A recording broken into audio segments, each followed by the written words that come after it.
O mal tempo foi sen dúbida un dos condicionantes da carreira, aínda que durante o transcurso da mesma apenas choveu.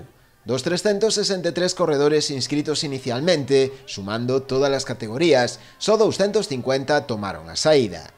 Foron as categorías escolares as primeiras en tomar a saída, para dar paso posteriormente á carreira absoluta. Na distancia longa de 10 km, a vitoria no cadro masculino foi para Víctor González. Por detrás dele entraron José Antonio Gómez Ríos e Joaquín Dosil. Nesta mesma distancia, aínda que na categoría feminina, o triunfo foi para Tina Fernández, corredora que revalidaba a vitoria conseguida tamén o pasado ano. En segunda posición entrou María González e de terceira Beatriz Barroso. Polo que respecta á categoría de 5 km, a vitoria foi en homes para Fernando Pérez e en mulleres para Inés Papín. A entrega de premios celebrouse unha vez rematada a carreira no auditorio da Casa da Cultura.